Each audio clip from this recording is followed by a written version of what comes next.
Hi hello నమస్తే welcome to Telugu కథల ప్రపంచం. మహాభారతం ద్రౌపది స్వయంవరం.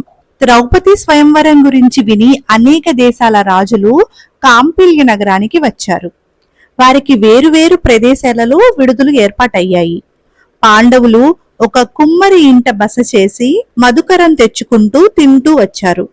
ద్రుపదుడు కూడా తన కుమార్తెను అర్జునుడికి ఇచ్చి చెయ్యాలన్న కోరికను ఎవరికీ తెలుపక ఎక్కు పెట్టడానికి అసాధ్యమైన విల్లొకటి ఏర్పాటు చేసి ఆకాశంలో అమర్చిన మత్స్య యంత్రాన్ని ఆ వింటితో కొట్టిన వాడికి తన కుమార్తెను ఇచ్చి పెళ్లి చేస్తానని చాటింపు వేశాడు. ఆ చాటింపు విని కర్ణుడు, ధృతరాష్ట్రుడి కొడుకులు ఇంకా అనేక మంది రాజులు స్వయంవర వేడుకలు చూసే ఉద్దేశంతో అనేక మంది ఋషులు వచ్చి ద్రుపదుడి స్వాగతము ఆతిథ్యము స్వీకరించారు. నగరానికి ఈశాన్య దిక్కుగా స్వయంవర మండపం నిర్మించి చక్కగా అలంకరించారు. అందరూ కూర్చోవటానికి వీలుగా మంచెలు అమర్చారు. అక్కడికి క్షత్రియులు, బ్రాహ్మణులు వచ్చి తమకు అనువైన స్థానాలలో కూర్చున్నారు. బ్రాహ్మణులతో కలిసి కూర్చున్న పాండవులు ద్రుపదుడి వైభవాన్ని చూసి ఎంతో సంతోషించారు. అతిథులకు చాలా రోజుల పాటు నృత్య గాన వినోదాలతో కాలక్షేపం జరిగింది. చివరి రోజున ద్రౌపది మంగళ స్నానం చేసి సర్వాభరణాలు ధరించి మంచి బట్టలు కట్టుకొని చేత బంగారు పుష్పాల మాల ధరించి స్వయంవర మండపం మధ్యకు వచ్చింది. ద్రుపదుడి పురోహితుడైన సోమకుడు అంతకు ముందే అగ్ని చుట్టూ దర్భలు పరిచి అగ్నిహోత్రం చేసి ద్రౌపదిని దీవించాడు.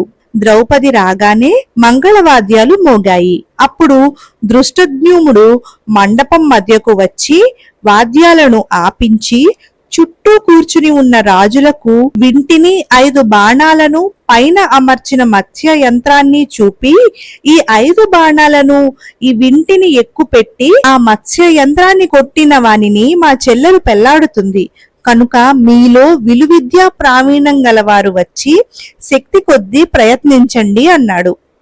తరువాత అతను ద్రౌపదికి వేరువేరు రాజులను చూపించి వారి పేర్లు చెప్పి పరిచయం చేశాడు.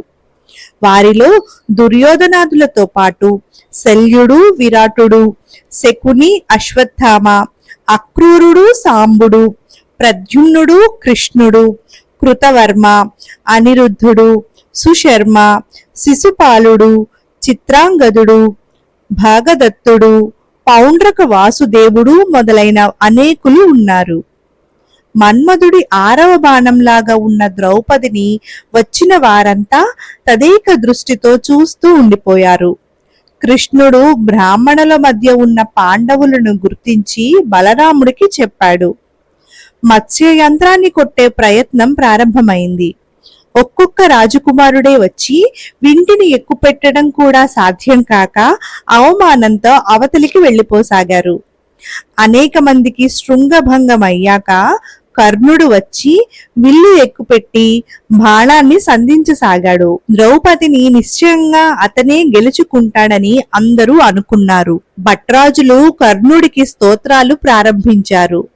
అది విని ద్రౌపది నేను సూతుడి కొడుకును వరింపను అని పెద్దగా అందరికీ వినిపించేలాగా కేక పెట్టింది. కర్ణుడు కోపంతో పాటు నవ్వుతూ సూర్యుడి కేసి చూసి తిరిగి వెళ్లిపోయాడు. కర్ణుడి తర్వాత శిశుపాలుడు, జరాసంధుడు, శల్యుడు వింటిని సంధించలేక విఫలులయ్యారు. ఇక రాజులెవరూ ముందుకు రాలేదు. ప్రేక్షకులలో కలకలం సాగింది. ఈ సమయంలో బ్రాహ్మణుల మధ్య నుంచి అర్జునుడు లేచి వచ్చి వింటిని సమీపించాడు.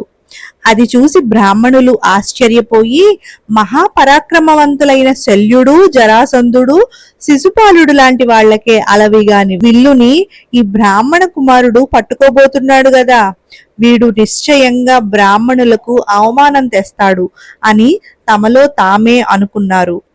కొందరు మాత్రం వీడికి బలం, అస్త్ర విద్యా నైపుణ్యం ఉండే ఉంటుంది, లేకపోతే ఆ వింటి జోలికి ఎందుకు పోతాడు అని అనుకున్నారు. అర్జునుడు వింటిని సమీపించి సభకు నమస్కారం చేసి వింటికి నమస్కరించి తన గురువుకు ఆత్మ నమస్కారం చేసి కృష్ణుణ్ణి తలుచుకొని తాను రోజు వాడే వింటిని సంధించినంత సునాయాసంగా ఆ వింటికి 5 బాణాలు సంధించి మత్స్య యంత్రాన్ని ఒక్క దెబ్బతో కింద పడగొట్టాడు. అందరూ ఒక్క క్షణం దిగ్భ్రాంతులయ్యారు. తర్వాత హర్షనాదాలు మిన్నంటాయి. బ్రాహ్మణులు సంతోషంతో పై బట్టలు ఎగురవేశారు. ఆ క్షణంలోనే ధర్మరాజు నకుల సహదేవులను తీసుకుని తమ విడిదికి వెళ్లిపోయాడు. ద్రుపదుడు మాత్రం సంతోష ఆశ్చర్యాలతో దూరం నుంచి అర్జునుణ్ణి చూస్తూ ఉండిపోయాడు. స్వయంవరానికి వచ్చిన రాజులకు గొప్ప అవమానం జరిగినట్టు తోచింది. ఈ ద్రుపదుడు మనని చెట్టెక్కించి పండు కోసుకునే లోపల కిందకి తోసేశాడు. తన కూతుర్ని ఒక రాజకుమారుడికి ఇవ్వాలా, బ్రాహ్మణుడికి ఇస్తాడా? బ్రాహ్మణుల్లో ఎక్కడన్నా స్వయంవరం ఉన్నదా? ఈ పిల్ల బ్రాహ్మణుణ్ణి ఎలా చేసుకుంటుంది?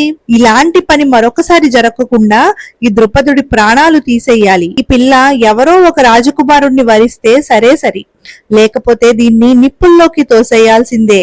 బ్రాహ్మణుడు గనక ఆ వటువును ప్రాణాలతో వదిలేద్దాం అంటూ రాజులు కత్తులు కటార్లు చేతపట్టి ద్రుపదుణ్ణి చుట్టుముట్టారు. ద్రుపదుడు భయపడి బ్రాహ్మణుల మధ్యకు వెళ్లిపోయాడు. ద్రుపదుడిపై కత్తి కట్టిన రాజులకు భీమ అర్జునులు అడ్డు తగిలారు. రాజులు బాణాలు వేయడం మొదలు పెడితే భీముడు ఒక చెట్టును పెకిలించి తెచ్చి రాజుల బాణాలను దానితో అడ్డుతూ అర్జునుడి పక్కన నిలబడ్డాడు. బ్రాహ్మణులు ద్రుపదుణ్ణి కాపాడడానికి రాజుల మీద రాళ్లు విసరసాగారు. అర్జునుడు వారిని వారించి మత్స్యయంత్రాన్ని కొట్టిన వింటితోనే రాజులను ఎదుర్కొన్నాడు. శల్యుడు కర్ణుడు మొదలైన వారు ఇది చూసి తమను ఎదిరించిన వాడు బ్రాహ్మణుడే అయినా చంపదగిన వాడేనని నిశ్చయించారు. అర్జునుడు కర్ణుడికి ఎదురై యుద్ధం చేశాడు. అర్జునుడి ప్రతాపానికి ఆశ్చర్యపడి కర్ణుడు, ఓ బ్రాహ్మణుడా, నీ అస్త్ర కౌశలానికి మెచ్చాను. నాతో సమంగా పోరాడగలవాడు అర్జునుడు తప్ప మరెవరూ లేరు. నువ్వు నిజంగా ఎవరివో చెప్పు అన్నాడు. కాని అర్జునుడు తాను ఎవరైనది బయట పెట్టలేదు. బ్రహ్మ తేజస్సు జయించరానిదని కర్ణుడు ఆ యుద్ధం మానేశాడు. ఈ లోపల శల్యుడికి భీముడికి యుద్ధం సాగుతున్నది. చివరకు భీముడు శల్యుణ్ణి ఎత్తిపెట్టి చంపే ఉద్దేశం లేక దూరంగా విసిరేశాడు. బ్రాహ్మణులందరూ గొల్లున నవ్వారు.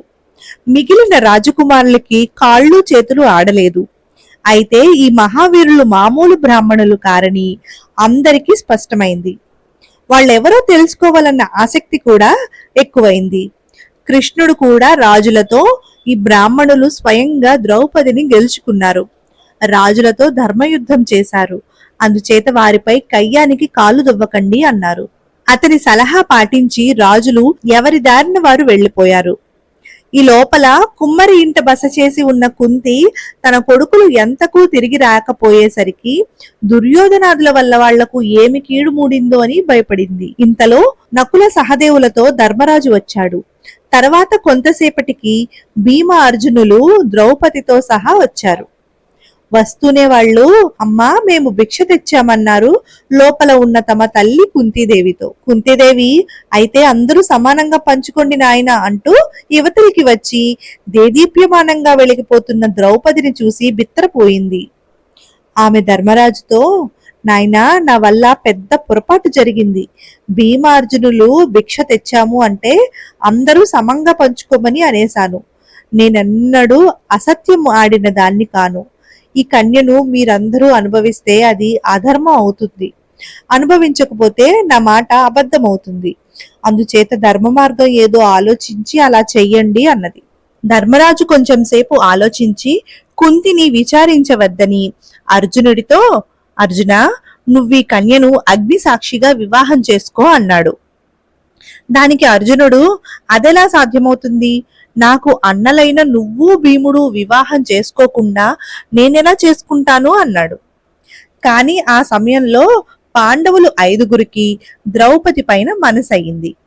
తల్లి అన్న మాటలు, అర్జునుడు చెప్పిన మాట, తనలో ద్రౌపది పైన కలుగుతున్న మోహము గ్రహించి ధర్మరాజు, మనమందరము ఈ కన్యను పెళ్లాడదాం అన్నాడు.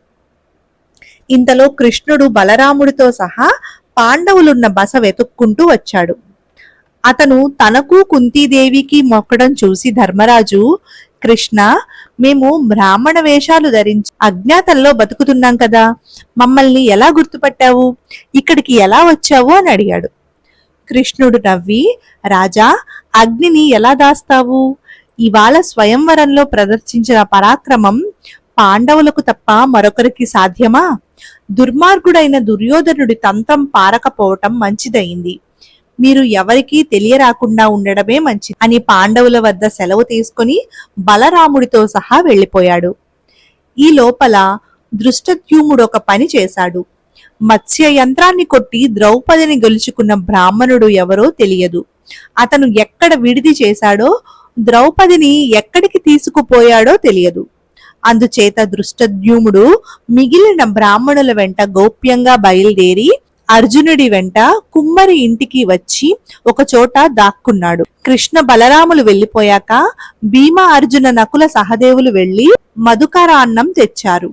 అందులో కొంత బలులకు అతిథులకు మించి మిగిలినది 2 భాగాలు చేసి ఒక భాగం భీముడికి, మిగిలినది నలుగురికి పెట్టమని ద్రౌపదికి కుంతి చెప్పింది. ద్రౌపది అలాగే చేసింది.